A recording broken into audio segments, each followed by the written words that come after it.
ko doye o kinin kalite o sungalo la tafsir munun be ke do ube continue u ka qur'an kala de la ya no be continue u ka qur'an kala de la ube tafsir de lamme bo tafsir lamme ni wajibite alla nyini yere kan lamme ki kan nafa surala ni mo min ya do ne be continue ale nan misir la ka qur'an kala de la abesa ka qur'an kala inke bo tafsir min be ke ata nyagal ka kala na le yaye aka continue ka qur'an kala na basi tala ni mo min na tafsirin de kama e ka tawsiri lamme wode kanye kateme ka fengure pilala parce que ante menana sisa ni mo min ko ni be terisure lamme ibi hakili pila terisure no be kalamme donc na fa wode la iddi sukun jolendo kata ma itilo jolendo ma kunendo na fa bode la mais har ni mo min ko abaka qur'ana kala daji koro mais akana kala ka bange do ka mo to munum be lamme ka kanu nyaambi wajibu ne ke ati sirbe gara tarawih su sallu al mambati anda witu salli nanke mega ke kan ana yare an fata dinga nan te kalla wallahi na hadiya ko anyo ko ya sinya dole ma do lu tigete an kan yin kan jabi nunu lamme de wa ko do ko ni eye wotiri bebba alimami no fe e tara ika soko no pari ko ni na be sika nafila te ba ke fula de cide ma fo nafila te wotiri ko fe ako fam cide ma fo salli te wotiri ko fe ako la witrani fi layla adu ako wotiri fula de te su kelen kono ani kana salli wotiri ko fe wote kelenya donc wite sagi wotiri ndeka me ka soko no ibe se ka salli wore ke me ba ke fula de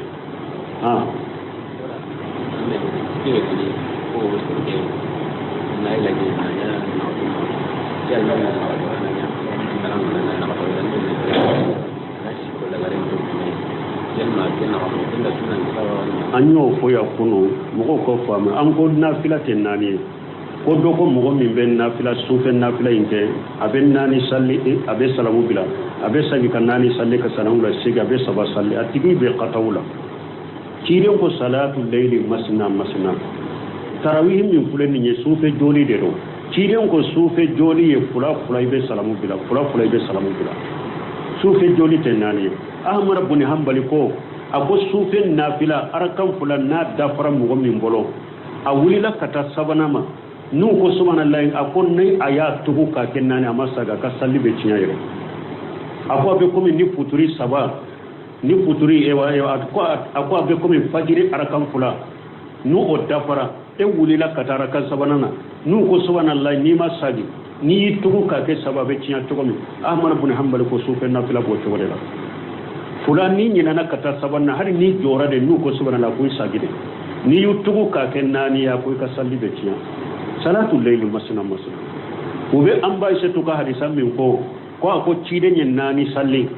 kana mu gonni ne ka ujanya anu nyalima ko fa ben nani salli kana mu gonni ne ka ujanya anu nyalima ka tari bunun baji ibnu semin salu fawzan hadisa dombagon ko ni hadisan nana iriwaye fuladula iriwaye doya ko ni togora bebe muslimu kono iriwaye fulana ya faranfanciya an bai shi to fulakan nani mun fote tiren tumbe salamu de bilawu nyogoje fula be salamu de bula ko mi tiren kan nafila ale tumba janya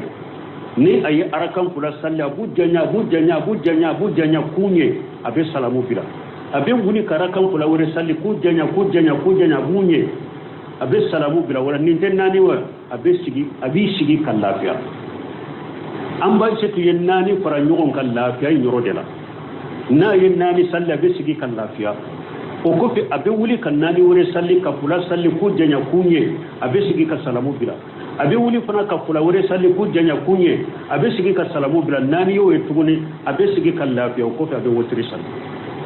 an bai shi tuyen nani faranyon kan nindela iri waye hadisan iri waye wure nana ka faran fanciya an bai shi tuyen nani min fote ciden tumbe salamu de bulenu nyogonje o dia to bulu seminu ko akoy kana islamiyya sariyat delelun la jeni nyakele ni islamiyya sariyat delelun la jeni nyakele ye dora koy be bila katawla iban la jeni nyakula de mana ni hadisan min nana hadisan na togo bede faranyon ka folo e kana barake ni hadisan na togo doye ko ta ko ibe bara kenai kana togo to e numu fara nyonga ni mo ke daro ibe bila katawla donc munum be nafila nani tugu nyogo na ma hadisa ire wa ibe fara nyongo du bila nin katawla am ba se tuyen nani min ko tiren tumbe salamu de bilo nyogo je donc nafila nani te tugu nyogo iye tiren ka sunna soso kele parce que tiren ko salatu layli masna ako sufe salibe fula de ke ka salamu bilebe fula ke ka salamu bila ayo de ko o ye tiren ka kuma kande aw fula na mugo min be tarawih la ni be nanu tugu nyogo na ibe mugo toro ibe mugo degude tekina tarawih te fardai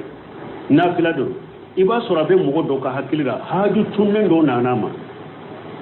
ko do tunnaka aba ke sisa ni alimami fula salina ya salamu bila ne be ko hakili jigna ko do lo be ko do tunninka mbe bo kata wala me ni e nani tugu nyogo no tigi be bo togo o be we togo iya tigi toro ya dogo donc sunnate nyogon toro de bala nyogon dogo de bala ibe fura ka salamu bila e hari salli munun nana wojiri salli togo munun nana ko cire tumbe sabatu go nyogonna wagatu dola aye wulon fula tugu nyogonna aye wagatu dola aye duru tugu nyogonna wagatu dola aye konontono tugu nyogonna konontona kasigi kata yake ka salamu la ko cire nyen ninka kelenda man ninke ni jamae cire nyere ka wotiri salla ka sokono yen ninke odela mais ni ebe jaman ni ye cire man ninke ni jamae de ayen ni wotiri salli togo ka kelenda ka sokono e fana kele ka sokono ibe se ka wotiri challi o togo ya woro dola kelena mais ni be salli ni jama ko ni de salatu layli masna e kana nanu togo nyogona atigi bi qatawra aje cire ka sunna soso e wa ya hada madum toro yudde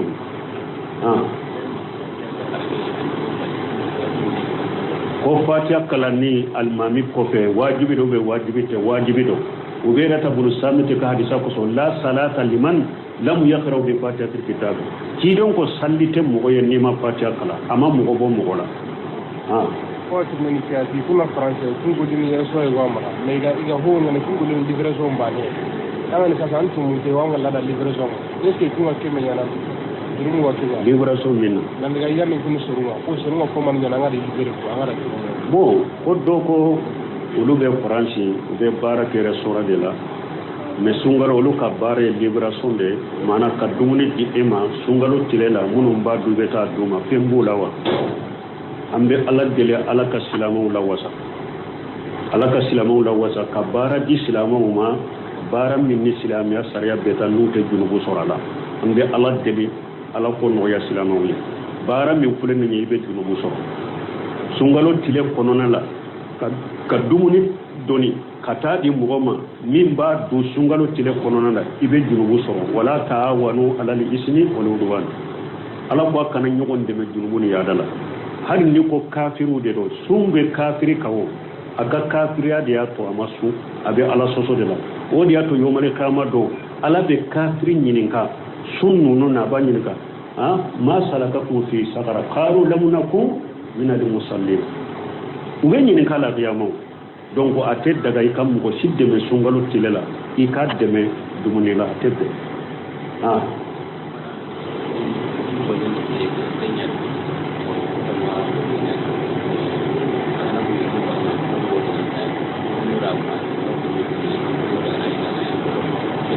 kimani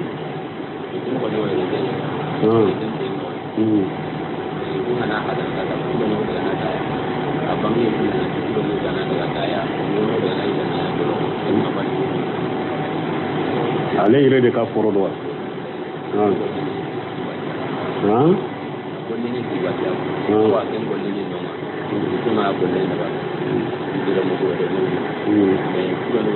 bon ko do ko ulu be ereje para de la be ko be tubabu jamana muna ereje foro be tubabu munum bolo kafir munum bolo de bo para de la mais munum be ereje inta ulu bolo be ta ereje ke dolo yo ko ulu ya do be ta ereje ko dolo de o be chogodi ulu be fen soro lawa ibe fen soro la ni ire ko ni ba do be ereje mi seneli la ibe ereje mi bara la ereje mbe ake kata ke dolo de aketa ke fen wore ni dolote a haramu yara ka barake ko de ato ci de nyem ko damado de danga dolon no ako dolo dilam baga dangalendo dole feri baga dangalendo dolo be permis na dangale no dolo tabaga dangale no ibeta dimmi ma dangale no emi beta dolo ta I dangale no ibeta dolo dimmi na dangale no adilambaga dangale afeminya asai dangale emi mba feri dangale donc a tebbe fengo fen ko ni addankane ko bolo ko ni beta ke dorole kana bara to bara yoro la boy ibedo aya kono wala ta'awanu ala lil ismi wal udwan be min ko yo de ko tin ni ke tigira mu guttu anan go tawai na ko illa Allah ho wa qur'an no wanda tasuni be ka kriya kimme ce Allah biya fananga ci ka kriya wadi bo ko do ko ale ya me ko la Allah be qur'ana kono abe adola de kala katai hada madende ma sino fen ni shikati ala bolo ni ala ko abe min ke abode ke ni ala ko temmin ka to de ke o dia to asa bena qur'ana kono buna bas kon ni asembera kata ala de ma o korde ko wajibi ala ben ni asa sembera kata dampende ma o ye adola Allah donc ala ta peut-être côté ala ta la de ala ta bet dankana na doni de ba bolo bali bagata alela ne ale ko min ka ke aba ko ka ke de robe ke peut-être côté la peut-être ko ye de katai ka dampin pamfela de la ala pamfela de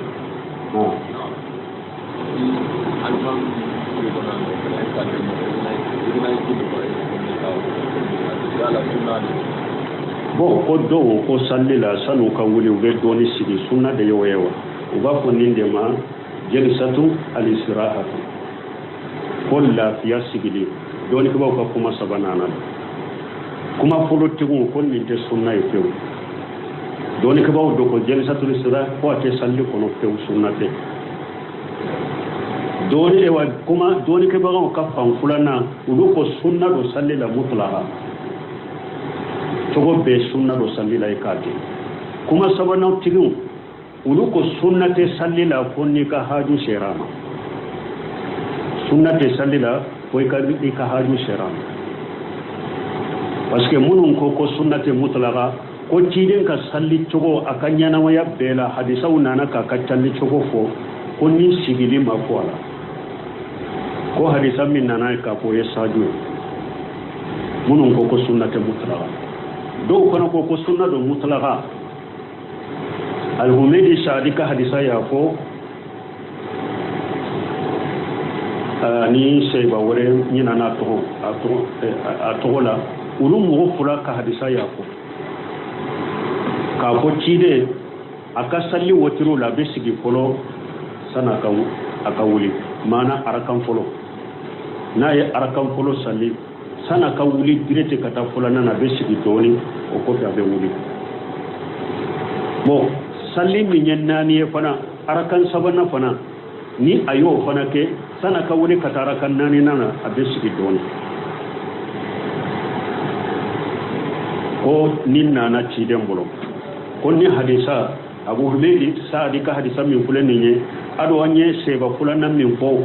kulu ka hadisa min fulani nya sabati ko ciden tumbe ni sigiri ke ko sunna do mutlaqa ibumbaji boka shagal bani boka ko sunna do mutlaqa bo kuma sabana tigun ko ni hadisa min fulani min ye ciden ka sigili min fulani ne aka sallila wotiruna sisa ko min ye hadisa yin fo olu nasilamiya la ulu do nasilamiya la ciden ka awa wakati labaunde ciden ka wakati labaunde ale do nasilamiya mun nyina na seba min tokola ko ciden ka wakati labade ale do nasilamiya la bo ale nane ciden feda yi ayasuru ciden be ni sigili ke o yasiru ciden farikoro bonyana giriyara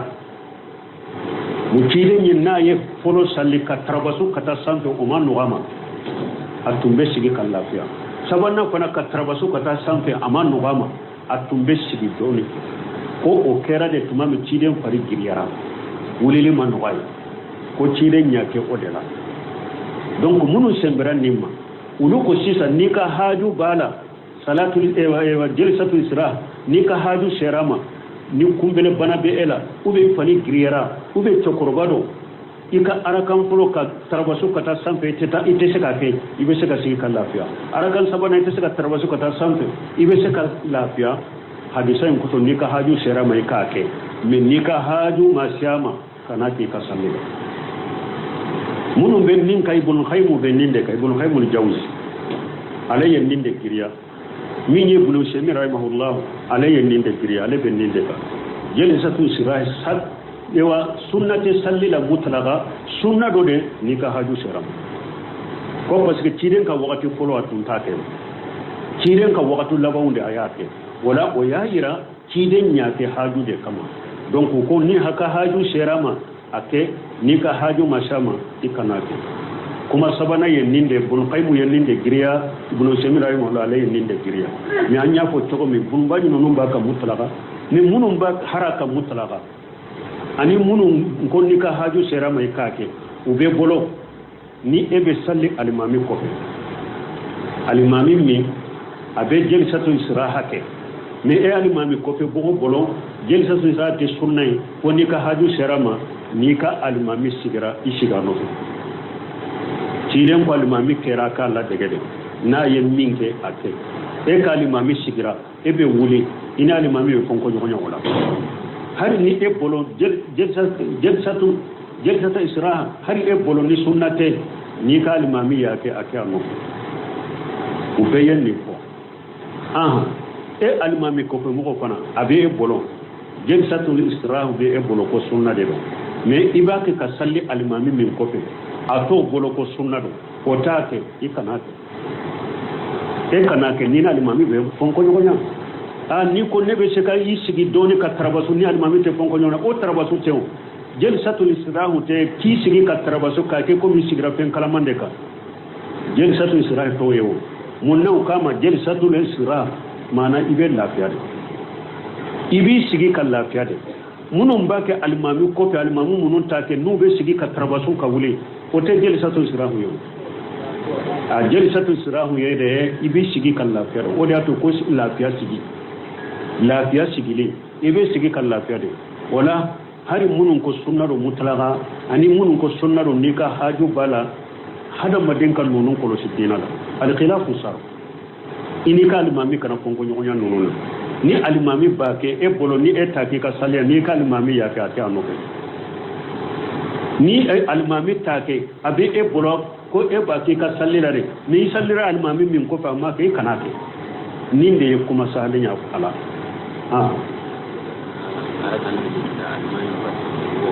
Seru kana nuri dan kenya kan salam banyak ko na ko ni nanti nanti ni na ta ko na kenna ko ni mo mi ni e kera masugo e ya sura al mamin jamaye salli damina ye arkan fulate ma ena na kafaru ka sallu tola ni al mamin jamaye salamu bila e bi ta to limi saralila do nana ko be fara ika ya ayira la ko ebe ita saralila una taba farale ko be chogori basitala lezinatu daima inyini karanina uko delila sale site mimba bali ko masigo ko fana tesika kembo ko wore alimamiye ku delila sabati le sunte mimbo bali donc il fana be saka ke do alimamiye basitola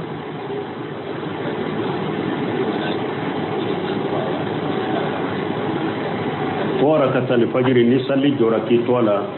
ibe ate chogori aya sorira kan tele so kuma sabade bo fanala ni farda salli koro tara farda ebe nafila la kuma sabade bo fanala kuma folo tigum ulu ko ni yen nafila damina farda salli koro tara atige chogo bela ko tiren ko ija urmati salati fala salata ija urmati salat fala salata ya urmati salati fala salata illa maktuba ko tiren ko ni farda salli na koro tara kaba salli worete ni wa farda yinte ikana salli worete ko nin koso ko ni do nan nafila ko ni la farda koro tara droitige kuma politiku tayeni kuma kula na tigu fana ko ni e ko ni ka salli nafila salli damina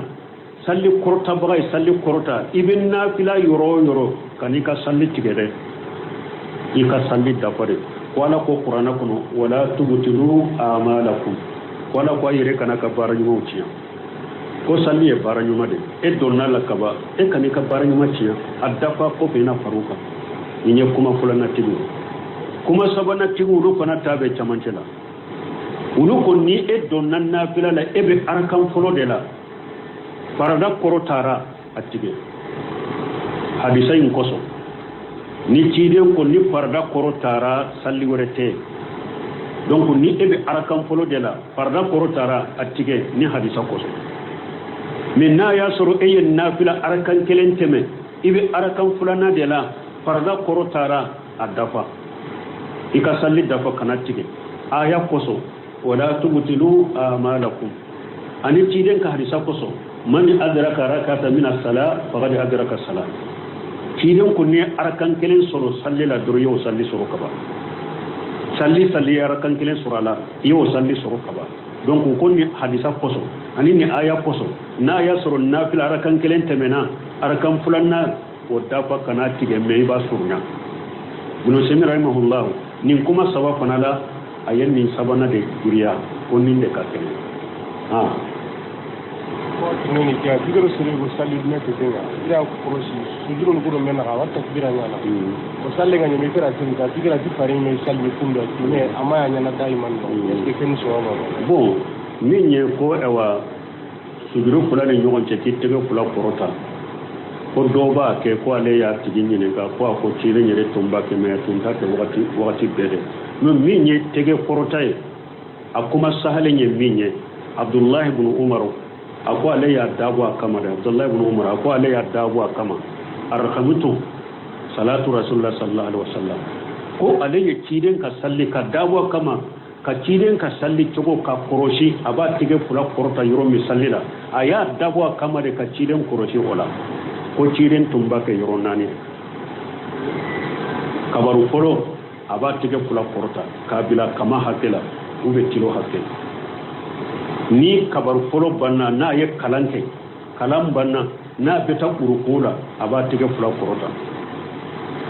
ko aboto urukula aba tige fula korota ni yoro jore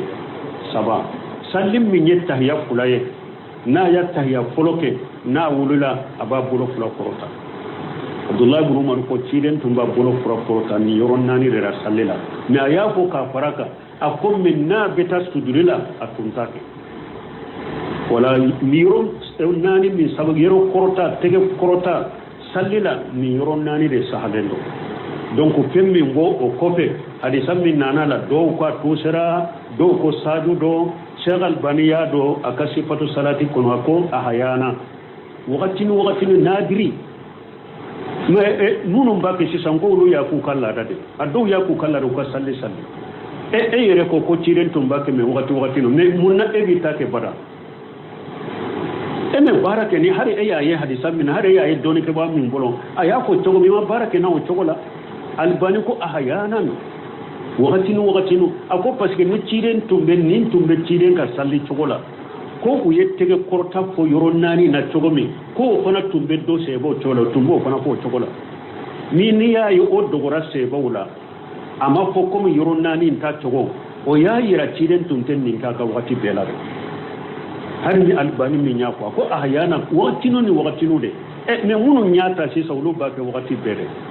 aw ma hari barakina albani ka kuma yo yorola donc ka sura albani ka kuma nyere doni ka bago do ma la saha u yemni la saha yoro nani ndoro de to ko fula ke porta wadela wati nen jaati ikunga de be yaati wabu nda dabar na mawli wa dabara ka ne mara aw yali na saller ngana ni ko ba sukino mawli ke dabara mi sine manya ki mesta wa daga na setna sallam on ki on no ho sura no on ki daga no on ni ko mallay ala ko mawli kam na sunu ko wayre mo ko be hubbi ko tan adabar te no ko mo bon ko do ko lube jamana min na ko ye mobile wudo de dila misiri be mobile dila ka ke ko misiri de ba kono abe yala ni sallu wati sera yoro na be jo mo be salla kono be ko rambe min ko mo ye misiru munun dila lembe dugu kolo ka ta sallu lu kono mobile kono na salli yere ni darura yiso abe yoro la ete se ka jigi ka salli dugu ma misiri kono darura nana ibe se ka salli boli kono ne misiri ba kono togo boli pende do i jigi i ka ta salli misiru munun be dugu kolo ka ni te tamala ta salli lu kono mobile kana salla kono ni darura te wa alaikum salam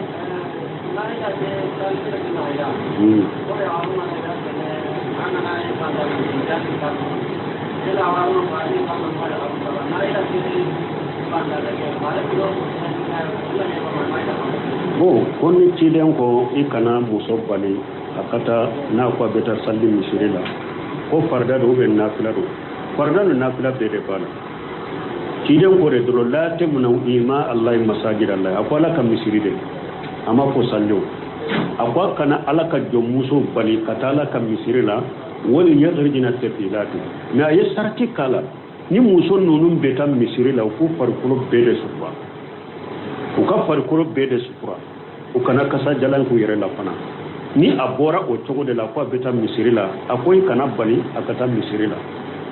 o de la nafila ni farda be do yoy ne ka faraka fana muso ka salla ka sokono farda do nafila do aka sokono na de kanyama katmen misiri ka o de ato tire nya fo ka faraka di salla ba ako o buyutu hunna khairun lahunna akana laka jomuso nu ko beta misiri la akanu bali ne o ka bo farikolo be sukurale o kana kasa jalan ko yere la no ka sokono na de kanyuma kateme misiri kono na sallika akera farra karna fila muso ka salla ka sokono o de kanyi kateme misiri ka ne kiren ko kana bali kata misiri mu ne iba soron nafa man nafa do be misiri kono abe sere silama ko do mu ne jama minna ube ni bila sere kam munum be misiri alimamu ni wajulu kala ubolo ube na ya sor dersu nyana ma ube misiri kono o ba nafa o ba kala kadina la ba kadina famu o da to ciden kana bali me ni yere yado e kam muso aka misiri lata fitina do de be ube ko do de be uba be bo chogo de la bo chogo minte misiri lata bo chogo ni ya bali ni o de ba shi ti ka wala ni darura ni haju de ni dire wedi ngina wedi magaji kina location bo baso kanga to na ulo za meana to garenga na ina na kina ko kan amlo ko sine dangi mara ina ile mai ino si ata mara ga ni kaji ko no ande wana naga ni ha kaji ko na ngolde ko na aro kaji da kan to garenga o ata kama na sawiyawa kama mari da ko na ati na be wa tu duara bo ko do ko alebe do ka bitigi kono location na kalo wata me ako bitigi tigi ko min taye bitigi ni kalo saraba dama ako aka karo sarato afi ne ale ma ko ba ka kalo sarala wati mi abena kani abale ka kalo sarada ko sankelen de metemena mana sampula temena mana ori min fulen ninye ale be se ka taka barake na ewa uba jaka ko be togodi ni wori masia tigi folo ni nyede ka wori folo ni ale nana ta dira mada kera ka wori min ni abi ede bolo ede ka wori do iba jaka bode sanyele ma sanyele ale ta yede de doro do min na jori kan kan location munum bila odi iba ka wori unyinu ka dama me wori mi la sabulen ko e bolo yera amadi alema na mina amadi alema ede ka wori do iba jaka bode ibe barake na jaka bi ka o tibini kia ti ide mari ya gare gono no wa ira no gono kula ko yara nan ti ya gare nga waju ni tanda gelle soro ngan teringa na yugo ngan teringa ka tikira aya bana qur'an no ni na kini tibe ga ko ngan ti gare ta waju ni way to on ma hukara yar no ti gam na ti ni yalla ti pare ndiga tan no do qur'an aya go wata ti ya gare ta waju ni bo doye seko salu fawjani ni kanina ko dole ko do ko ale ka balima muso ko abe wajuri ke arajo ni telewula ko ale ko ma muso ka wajuri ke atebe ko ako ale ma ko ale kana ni aya kelenya qur'ana kono nimba ayira ko muso akana wajuri ke sanin kana fawjani ka kuma emin famu muso mana min fana be wajuri ke nani aya kelenya qur'ana kono min yaira ko muso ta cewu waju nani wa aya kelenya ke aya kele juma be bolo qur'ana kono na ko em muso to ka cewu waju abe mi bolo e fana ko na ti udella ka sayno fasel sal fawjan ni ka ko do ko ka ko muso ka kanye lawrade akana waju ke ko saju de ko ye saju ako ya subhanallah ako mi ala ko qur'ana kono wa iza salitumuhunna mata fasaluhunna min wara'i hijab hal hajil aya saju ni ala ko nabe muso nyinin ka hari makona fe hijabu ka kanu nyugonche ko fana saju de aya dobe fala yaga da anna de ube fala ta da anna de fala taqda anna bil qawli fayatma alladhi fi qalbihi maradun wa qulna qawlan ma'ruf hal hadhihi al aya saju akwai ala ni aya saju de bon an fana be ni ko nin tidiye dalila fulo ni ala ko qur'ana kono wa idha salitumuhunna mata fashaluna min wara'i hijab e fule erjo soso de la wali cew nya bila telela wali cew be nya bila ni aya ibado yorjo e be ni aya do yorjo ala ko hari ni makko be fendo de la muso de bolo ni ba ni kala karsan makko be ni na addi ube makko bala ina ka kuma do la sama akasoro hijabu bina cede akana jo anyabe nyona pambara hijabu tala ika kuma fe hijabu ko fere hijabu ka tan nyonje e ma to e ika dumo ma wali chewma jinya wali chebe tilobe e kana jinya wali chebe ni ibe ye yoro mu nyabe la mogo ni e o yeli pembe se obe nyabe ela ebe ni aya do yoro ni ala ko fala tagda anna bil qawli fayatma alladhi fi qalbihi marad ebe ni aya do yoro ala ko muso hari ni e be afe ka kuma wali chewfe kani kamma jige to ya dola de kana kuma no yala to dola ki kamma jige wali chewye to ya dola muso nege be mo min du sukun kono kana mile katima aye kuma to nyuma do de ko qawlan ma'rufa men ko ni muso be wajuleke aw be perede ada akanye ni aya fana ko ba tajwidi aba kanya ni ciden ka disa fana ka ba tajwidi ka kan wa ka kan majigi yoro dola ka kan korta yoro dola ka hinna to fo yoro dola ka yoro pire kashi yoro dola ibe pere yoro dola ebe ni aya yora bilami fala tabe da annabi da qawl ebo bilami ebe pere yoro dola ina kashi yoro dola ni kan maji yoro dola ina kan mule yoro dola ina hinna to fo yoro dola ina jangwa fo odi ato tuma buno seminu nyirinka fatawa ni maratil muslima uya nyirinka muso katar jo sola akawajiru te abetora kola ya ju akonni wali muso tarara jo sola ko abe wajiru ke chinyali damado bala shi jon kono folo ani wali chebe lankono arajo sola chewta yoro dero ani wali chewbe nyagambe kuru fatel risali arjo soyin kono mimbi ka kuma upashe obeke wali chede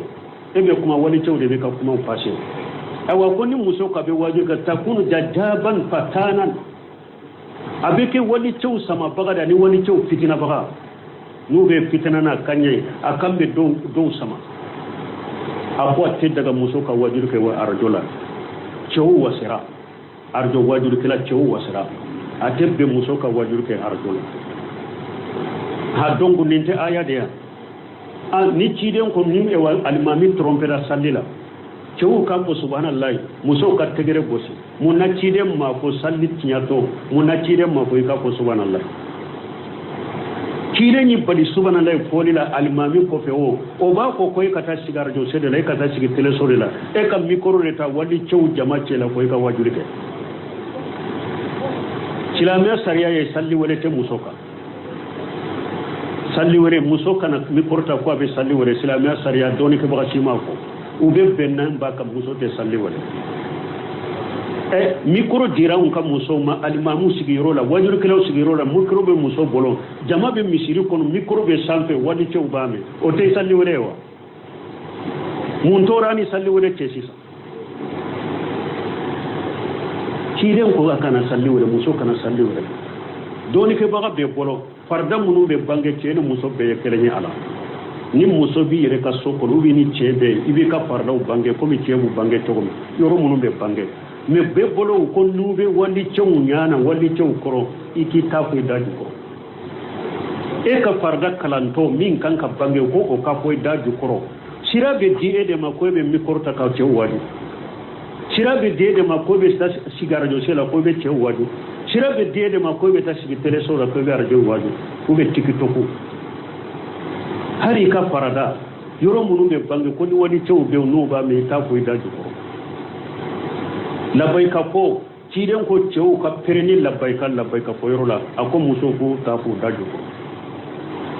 e balira labbayka ka fo kɛnɛ kan sira bɛ di e ma k'i ka micro ta ka cɛw waaju sira bɛ di e ma k'i ka micro ta ka taa sigi arajo la ou bien télé la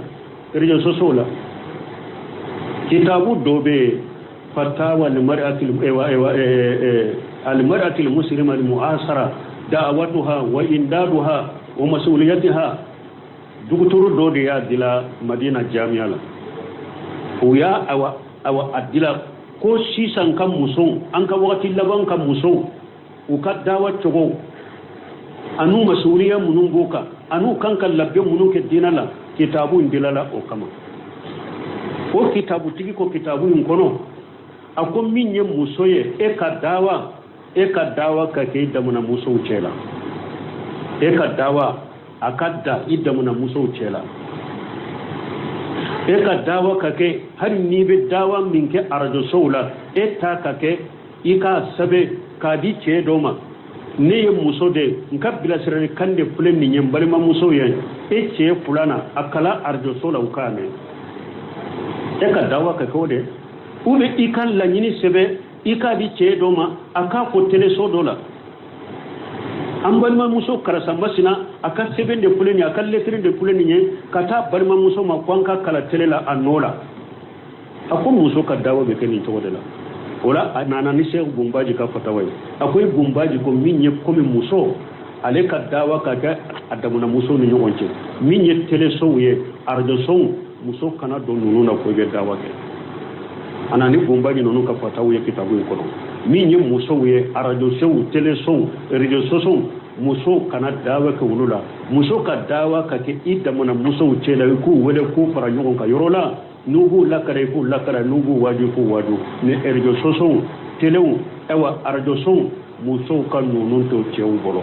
aw muso munun bɔ ke delila taw de bolo Qur'ana delila taw de bolo ciden ka sunna la munun ko aka dabila delila be wulu de bolo Qur'ana delila be wulu de bolo sunna la delila be wulu de bolo sarafu ka tabolo la Ahmad ibn Hanbal ka muso nunu kala leta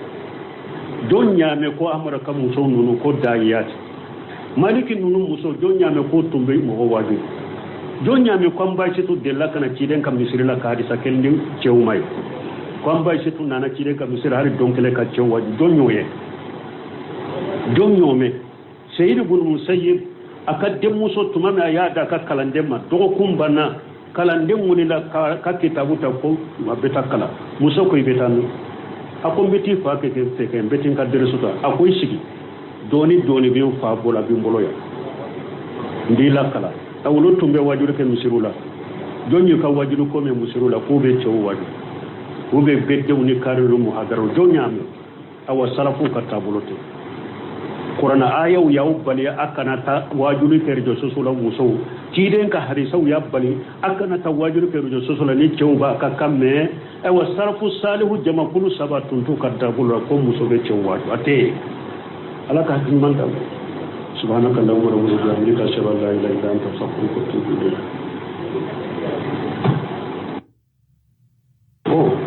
ko doye inen kalite o sungalo la tafsiri munun be ke do ube continue u ka Qur'an kala de la yalo be continue ka Qur'an kala de la ube tafsiri de lamme o tafsiri lamini wajibite alla nyini yere kan lammi ki kan na fasurala ni mo min ya do ne be continue ale nana misiri la ka Qur'an kala de la abese ka Qur'an kala inke bo tawsiri min beke ata nyagambe ka kala na le yaye aka kontina ka Qur'an kala na basi tala ni mo min na tawsiri de kama e ka tawsiri lamme wode kanye kateme ka fengure bilala parce que ante menana sisa ni mo min ko ni be terisure lamme ibi hakili bila terisure no be kalamme donc nafa bode la iddi sukun jolendo kata mai tilo jolendo ma kunendo nafa bode la mais har ni mo men ko ba ka Qur'an kala daji koro mais akana kala ka bange do ka mo to munun be lamile ka kanu nyaambi